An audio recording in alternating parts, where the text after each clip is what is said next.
Hello and welcome to Chi Connections. This is video 5 of Ascension is Acceptance.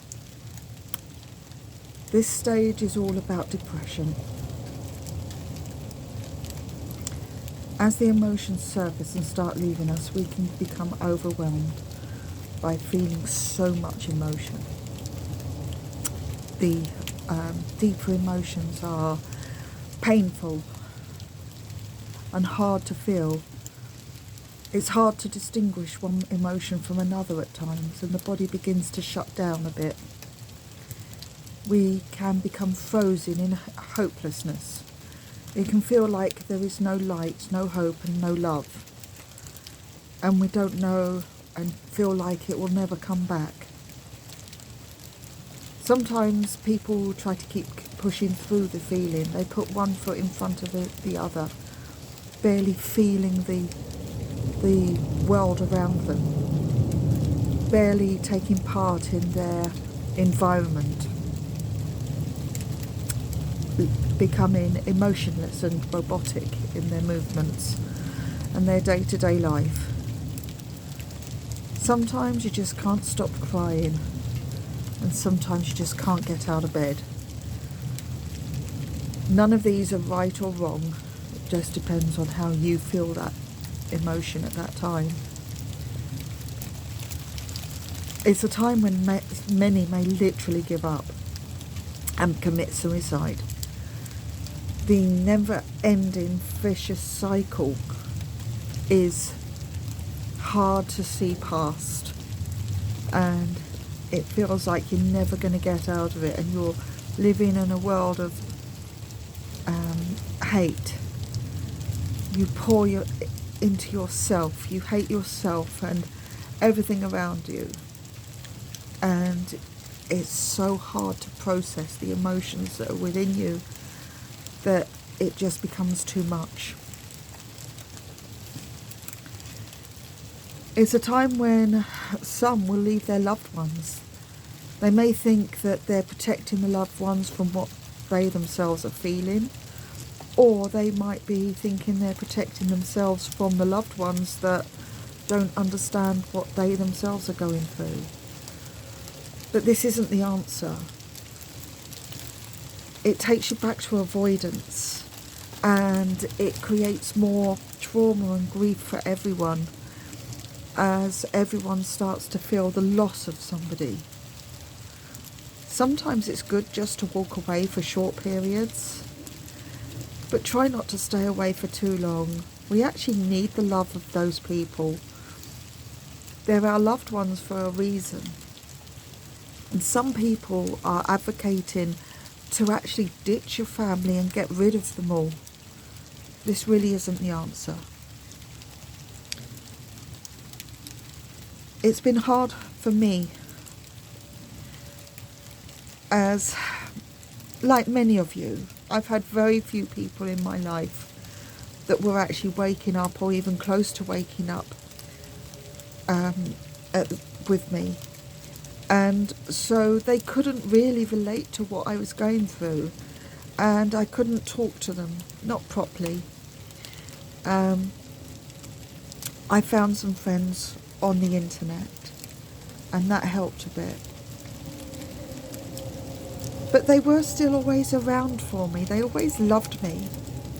And when I was able to cope with things, because you're not constantly day in, day out in this state. You have to find your love and your happiness when and where you can. And for me, I love my family so much, there was no way I could get rid of them or ditch them. They were there for me when I was signed off work, because I was so deep in PTSD that I just physically couldn't work. And to be honest, I don't think that's any different from anybody else. PTSD is just a symptom of depression and anxiety and trauma. It's not being able to cope with things. And I actually honestly believe that pretty much everyone here is suffering with PTSD to some degree or another. It even says in all the write-ups that road rage is a symptom of PTSD.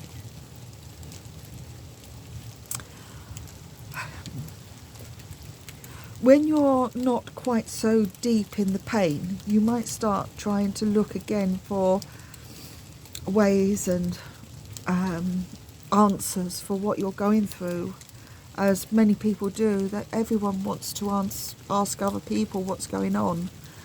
And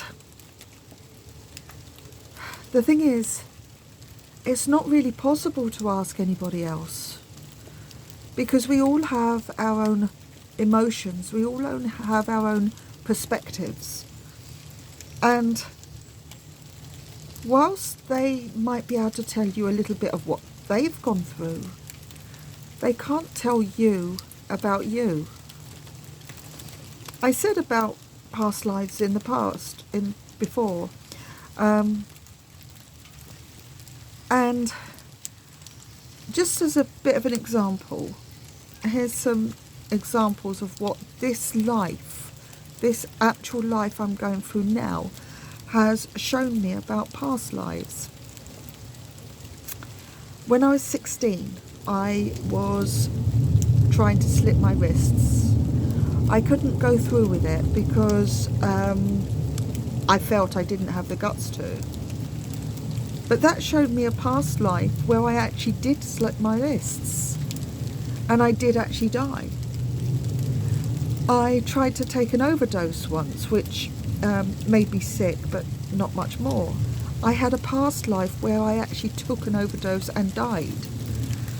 I've tried to shoot myself. I've choked twice. And I've had car accidents. All of these are showing me lives where I've actually killed myself. And I've had other incidents in my life where it's shown me parts of past lives and things that have happened. So things like, I'm a little bit claustrophobic, not much, but I don't like tight confined spaces with no air, and that is relating to a past life where I was held underground in captivity, and there was no windows and no air, and I was there for years. So maybe instead of looking to other people, why don't you look at your own life? Think about things that has happened to you over the years. Have you had many near misses where you thought, oh, I was lucky not to die then? Maybe that was actually a past life telling you something. Have you got any unexplained phobias? And repetitive dreams, they tell you things that have happened. Sometimes people have skills which they seem to just come naturally to them. Sometimes comments come into your head and you think, where did that come from? All of those could actually be from a past life. There's always clues. If you want to look back for them, if you actually search yourself, your own life, that will probably help you more than asking somebody else. And those clues are there so that you have a deeper understanding, and so that you don't have to ask anybody else. We get locked up in trying to compare what we're going through with somebody else, and it's not a competition. It's not about who's been through more than one or another. It's about you. This is actually the hardest stage to get through, especially if you're trying to keep your life together. It's so hard if you've got to try and juggle a job and a family and depression at the same time. It's dreadful.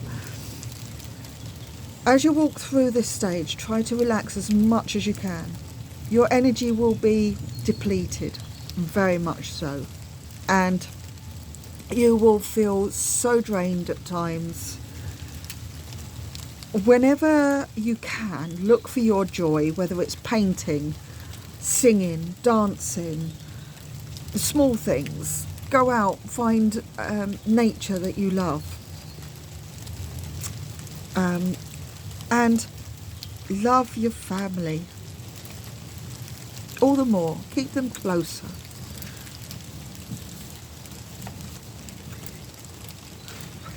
So I'm going to just finish with this one little bit. You need to remember that you will get through this. Hell has no control over those who have walked their path, for fear has left them. It is their responsibility to help and walk alongside those still journeying, because Chi belongs to all of us and connects us all as one. So no one has finished until everyone has finished their journey. So it's not about who finishes first, it's about who finishes last.